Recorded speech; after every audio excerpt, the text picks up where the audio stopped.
Hi friends, welcome to Milky vlogs.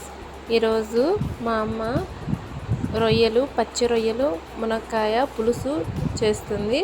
ఏ విధంగా తయారు చేయాలో చూపించబోతున్నాము. ఈ వీడియో మీకు నచ్చినట్లయితే ప్లీజ్ లైక్, షేర్, సబ్స్క్రైబ్ చేయండి. లైక్ చేయడం మాత్రం మర్చిపోకండి. ఈ కర్రీ చాలా టేస్టీగా ఉండిందండి. నేను చూపించిన విధంగా మీరు కూడా తయారు చేసి టేస్ట్ చేయండి. స్టార్ట్ చేద్దాం. ఇవి పచ్చి రొయ్యలండి. శుభ్రంగా కడిగి స్టవ్ మీద సిమ్లో పెట్టి కొంచెం సాల్ట్, చిటికెడు పసుపు, ఒక స్పూన్ నిండా ఆయిల్ వేసి సిమ్లో పెట్టి ఉడికించాలండి. ఇలా నీరు బయటకు వస్తుంది రొయ్యల్లో నుండి. ఈ నీరన్నీ వంపేసి ఈ విధంగా రొయ్యలు సపరేట్ చేసుకోవాలి. ఆ నీరు పడేయాలండి. ఇప్పుడు 2 ఆనియన్స్, 2 పచ్చిమిర్చి ఈ విధంగా వేయించుకోవాలి. ఆనియన్ వేగిన తర్వాత ఈ రొయ్యలు ఎత్తి ఇందులో వేసేద్దాం. ఈ రొయ్యలు కూడా ఆయిల్లో కాసేపు ఫ్రై చేసుకోవాలి. ఒక 10 మినిట్స్ వరకు ఈ విధంగా కలుపుకుంటూ ఫ్రై చేసుకోవాలి.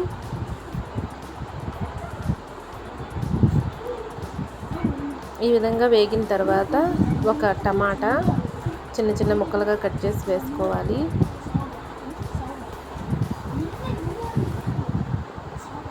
పసుపు ఆల్రెడీ ఉడికిచ్చే వేసాం కదా, అవసరం లేదు. ఇది చింతపండు అండి, తగినంత చింతపండు. కొంచెం ఉప్పు వేసి కలిపి టమాటా ఉడికేంత వరకు వెయిట్ చేద్దాం. చింతపండు రసం అండి ఇవి, మెత్తగా నలుపుకున్న చింతపండు రసము. ఈ విధంగా టమాటా మెత్తబడిన తర్వాత పచ్చి మామిడికాయ అండి, సగం వేసాము, మొత్తం కాదు, సగం పచ్చి మామిడికాయ వేసుకోవాలి. తగినంత కారం, 3 స్పూన్ల వరకు కారం వేసిందండి. ఈ రొయ్యలు 1 కేజీ రొయ్యలు అండి. ఇవి పచ్చి రొయ్యలు 1 కేజీ. ఈ చింతపండు రసం ఇందులో వేసేద్దాం. పీసెస్ అవేమి రాకుండా చింతపండు జ్యూస్ వరకే, అంటే చింతపండు రసం వరకే వేసుకోవాలి. కరివేపాకు వేద్దాం. ఈ చెట్టు చాలా కరివేపాకు ఉందండి, లేతగా ఉంది ఈ చెట్టుకి. కరివేపాకు వేసుకొని ఇంకొంచెం నీరు యాడ్ చేసి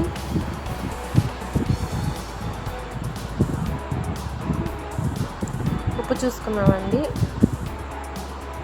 ఉప్పు సరిపోలేదు, ఇంకొంచెం ఉప్పు వేసుకున్నాము.